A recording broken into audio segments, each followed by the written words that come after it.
एक सूखी बंजर जमीन पर हनुमान जी प्रेम और श्रद्धा से अमरूद का छोटा पौधा लगाते हैं। वहीं पास में एक राक्षस लालच में केले का पौधा लगाता है। दोनों रोज अपने अपने पौधों में पानी डालते हैं। समय बीतता है और आश्चर्य होता है, सूखी जमीन पर भी दोनों पौधे बड़े पेड़ बन जाते हैं।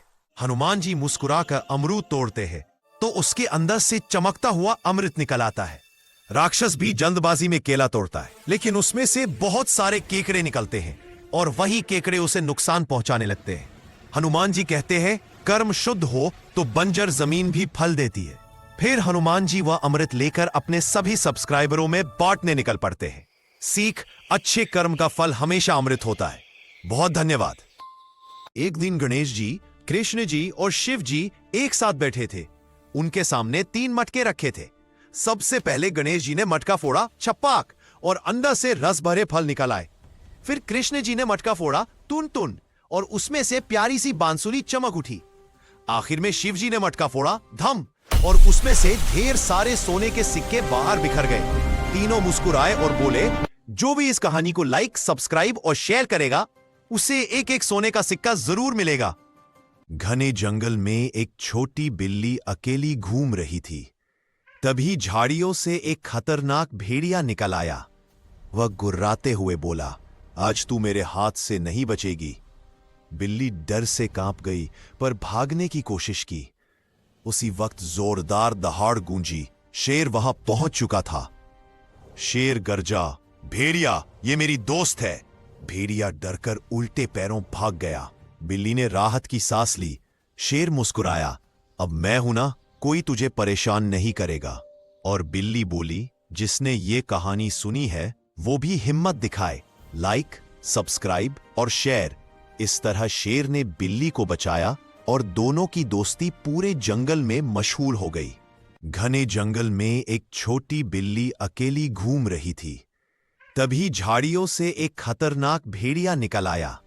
वह गुर्राते हुए बोला, आज तू मेरे हाथ से नहीं बचेगी। बिल्ली डर से कांप गई पर भागने की कोशिश की। उसी वक्त जोरदार दहाड़ गूंजी। शेर वहां पहुंच चुका था। शेर गर्जा, भेड़िया ये मेरी दोस्त है। भेड़िया डरकर उल्टे पैरों भाग गया। बिल्ली ने राहत की सांस ली। शेर मुस्कुराया, अब मैं हूं ना, कोई तुझे परेशान नहीं करेगा। और बिल्ली बोली, जिसने ये कहानी सुनी है वो भी हिम्मत दिखाए। लाइक, सब्सक्राइब और शेयर। इस तरह शेर ने बिल्ली को बचाया और दोनों की दोस्ती पूरे जंगल में मशहूर हो गई। जंगल में एक शेर अपने खेत में लाल लाल गाजर उगाता था। हर दिन एक खरगोश छुपकर गाजर तोड़ ले जाता और फुदकते हुए भाग जाता। एक दिन शेर ने गाजरों पर सुपर गोंद लगा दी। खरगोश आया, गाजर पकड़ी और चटाक, गाजर उसके हाथ से चिपक गई। वह उछल उछल कर चिल्लाने लगा, अरे ये गाजर तो हाथ से छूट ही नहीं रही। शेर मजे से बोला, मेहनत की चीज चुराना इतना आसान नहीं होता। खरगोश शर्म कर बोला, मैं तो गाजर चुरा भी नहीं पाया, पर आप लोग लाइक और सब्सक्राइब कर देंगे तो शायद मैं अगले एपिसोड में एक गाजर ले भी सकता हूं। एक आदमी सूखी जमीन से जा रहा था, तभी उसके हाथ से फोन गिर गया। रात को तेज बारिश हुई और उसी गिरे हुए मोबाइल में से एक छोटा सा पौधा उगाया। सुबह धूप निकली तो वह पौधा सूखने लगा। तभी एक परी वहां आई। उसने सूखते पौधे को देखा और बोली, अरे इसे पानी की जरूरत है। परी ने अपने जादू से पौधे में पानी डाला। पौधा तुरंत हरा भरा बड़ा पेड़ बन गया और उस पेड़ पर ढेर सारे मोबाइल फोन उगाए। परी मुस्कुराकर बोली, जो भी इस वीडियो को लाइक, सब्सक्राइब और शेयर करेगा उसे इस पेड़ से एक एक फोन मिलेगा। जंगल में एक शेर अपने खेत में लाल लाल गाजर उगाता था। हर दिन एक खरगोश छुपकर गाजर तोड़ ले जाता और फुदकते हुए भाग जाता। एक दिन शेर ने गाजरों पर सुपर गोंद लगा दी। खरगोश आया, गाजर पकड़ी और चटाक, गाजर उसके हाथ से चिपक गई। वह उछल उछल कर चिल्लाने लगा, अरे ये गाजर तो हाथ से छूट ही नहीं रही। शेर मजे से बोला, मेहनत की चीज चुराना इतना आसान नहीं होता। खरगोश शर्म कर बोला, मैं तो गाजर चुरा भी नहीं पाया, पर आप लोग लाइक और सब्सक्राइब कर देंगे तो शायद मैं अगले एपिसोड में एक गाजर ले भी सकता हूं। तपती धूप में एक प्यासा तोता सूखी जमीन पर तड़प रहा था। उसके पंख झुक गए थे और चोंच सूख गई थी।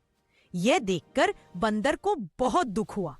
बंदर ने तुरंत एक गड्ढा खोदकर छोटा सा तालाब बनाया।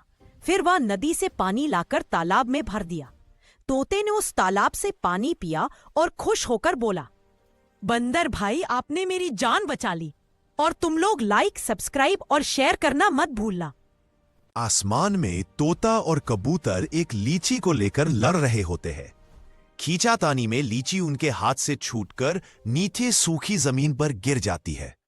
रात होती है, चांदनी पड़ती है और उस लीची से एक छोटा सा अंकुर निकलकर पौधा बन जाता है। सुबह तेज धूप निकलती है, जमीन सूख जाती है और पौधे पर लगी लीची भी मुरझाने लगती है। तभी एक हाथी आता है, अपने बड़े मुंह में पानी भरकर पौधे पर डालता है। देखते ही देखते पौधा बड़ा होकर पेड़ बन जाता है और उस पर ढेर सारी ताजी लीचियां लग जाती है। तोता, कबूतर, हाथी और सारे जानवर मिलकर लीचियां खाते हैं, लेकिन हाथी फिर भी रोने लगता है, किसी ने लाइक, सब्सक्राइब नहीं किया।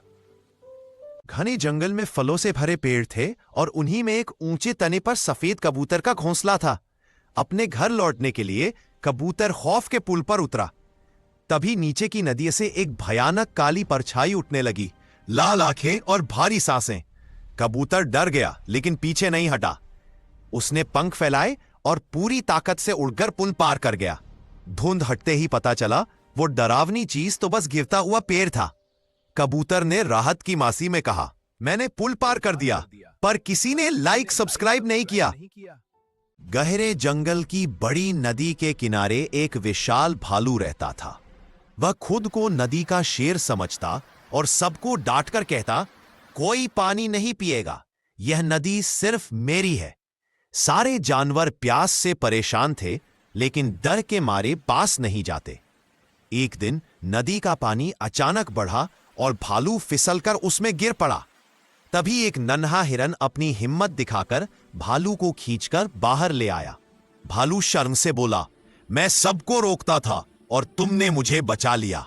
वह धीरे से मुस्कुराया, अब से नदी सबकी है, आओ पानी पियो। तभी हिरन रोते हुए बोला, कोई तो लाइक और सब्सक्राइब कर दो, बनता है। सारे जानवर हंसी से लोटपोट हो गए और भालू भी हंसते हंसते बैठ गया।